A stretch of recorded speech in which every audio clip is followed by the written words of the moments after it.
त्रिदिवसीय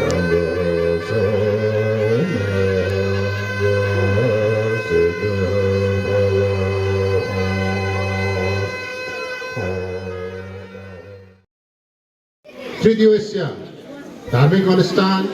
जसमा विभिन्न मठद्वारा हाम्रा लामा गुरुजी रहनु भएको थियो। त्यसरी नै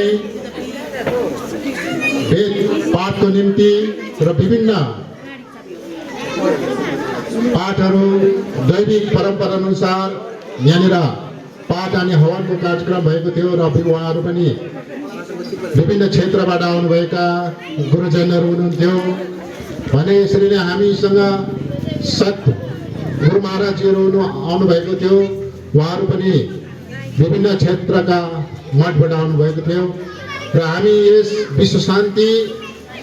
पूजा समारोह समितिको तर्फबाट सर्वप्रथम म चरण वन्दनासँगै गुरुदेवलाई एक आत्मीय हृदयबाट उहाँलाई म गुरु दण्डवतसँगै उहाँलाई धन्यवाद प्रकट गर्न चाहन्छु। उहाँको परिकल्पना अनि जुनको उहाँको अगरबानीद्वारा यो आजको यो जुन उद्देश्य लिएर पूजा विश्व शान्ति पूजा समितिको तर्फबाट यो आयोजन गरेको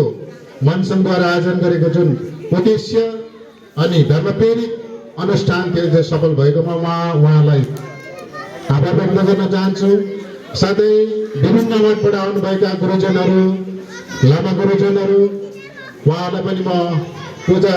समितिको तर्फबाट हृदयबाट आभार व्यक्त गर्न चाहन्छु। भने विभिन्न मठबाट आउनुभएका गुरुजन पण्डितहरू साथै गुरु महाराजहरू हुनुभएको उहाँलाई पनि म आभार व्यक्त गर्न चाहन्छु। भने विशेष यस पूजा त्रिदिवसीय धार्मिक अनुष्ठानलाई सफल तुल्याउनुमा जुन प्रकारको सहयोग हामीलाई प्राप्त भएको थियो विभिन्न धार्मिक संस्थान जातीय संस्थान र विभिन्न मनसङ्घमा रहेका विभिन्न क्लब सँगै मनसङ्घ काश्यम बर्मेक साङसेर ब्यारेकधुरा रम्फू नक्सा 12 नम्बर अनि विभिन्न क्षेत्र सिल्लेरी र फरेस्ट फरेस्ट बस्ती र साङचे बस्ती अनि विभिन्न क्षेत्रबाट आउनुभएका धर्म गुरुजनहरूलाई सम्झेर आउनुभएका भक्तजनहरूलाई पनि म हृदयबाटै पूजा समितिको तर्फबाट आभार व्यक्त गर्न चाहन्छु। भने विशेष धन्यवाद कसलाई दिन चाहन्छु भने हाम्रा सानो मेमे जसले हाम्रा गुम्बालाई सम्हालिरहनु भएको छ उहाँको धार्मिक स्तुति अनि उहाँको चरण वन्दना मसँगै उहाँलाई र उहाँसँग उहाँका सहयोगीहरू जति पनि हुनुहुन्थ्यो धार्मिक अनुष्ठानलाई अगाडि बढाएर लानुहुने सहयोगीहरूलाई म आत्मीय हृदयबाट विश्व शान्ति पूजा समितिको तर्फबाट मुरी धन्यवाद टक्राउन चाहन्छु। भने आजको यस त्रिदिवसीय अनुष्ठान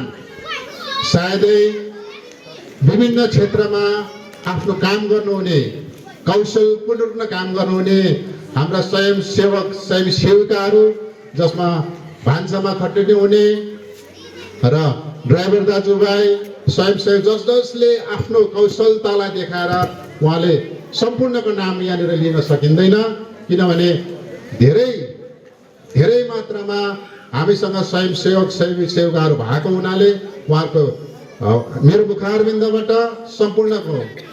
नाम उच्चारण गर्न सकिँदैन। समग्रमा म उहाँलाई विश्व शान्ति पूजा समितिको तर्फबाट धेरै मुरी धन्यवाद प्रकट गर्न चाहन्छु। भने विशेष यस अनुष्ठानलाई सफल तुल्याउनमा जुन आफ्नो अथक प्रयास लगाएर यो पण्डालको निर्माण भएको छ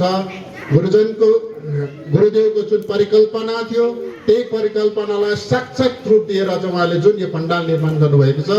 र विशेष धन्यवाद उहाँलाई जसमा अमीर घिसिङको अगुवाईमा उहाँहरूका सहयोगी हातहरू लिएर जसले यो निर्माण गर्नुभएको छ उहाँहरूलाई पनि म आन्तरिक हृदयबाट धन्यवाद प्रकट गर्न चाहन्छु। भने गाउँका सम्पूर्ण इष्टमित्र जति पनि हामीलाई सहयोग हातहरू बढाउनु भयो र उहाँहरूको आर्थिक सहयोग भौतिक सहयोग र विभिन्न प्रकारको सहयोगहरू दिएर हामीलाई जुन आभार हामीलाई अतुलनीय सहयोग जसमा हामीले उहाँहरूलाई धन्यवादले मात्रै यो परिकल्पनालाई साक्षर हुने थिएन र उहाँलाई गुरुदेवको आशीष यहाँबाट जति पनि उपस्थित हुनुभएका गुरुजनहरू हुनुहुन्छ उहाँको आशीष सदा रहिरहोस् र जुन गुरुदेवले जुन सन्देश पठाउनु भएको छ सबै भक्तजनहरूलाई उहाँको बानीद्वारा उहाँको अगम बानीद्वारा जसले उहाँहरूलाई चाहिँ आशिष पठाउनु भएको छ त्यो आशिष सदाभरि हामीसँग रहिरहोस् भने यस प्रकारको यो अनुष्ठान तपाईहरुलाई म घोषणा गर्न त चाहन्न तर हामीले फेरि यस प्रकारको अनुष्ठानहरू यहाँनिर यो मात्र होइन आगामी वर्षमा पनि गर्न सकौं र सबैले तपाईहरुले आफ्नो आफ्नो धर्मावलम्बीहरूले तपाईहरुले एउटा संकल्प लिनुहोस् यस प्रकारको अनुष्ठान भोलिको दिनमा पनि गर्न सकौं आगामी वर्षमा पनि गर्न सकौं भने त्यसलाई 2 वर्ष अथवा 3 वर्ष होइन वर्षैपछि हामीले लगातार रूपमा गर्न सक्यौं भने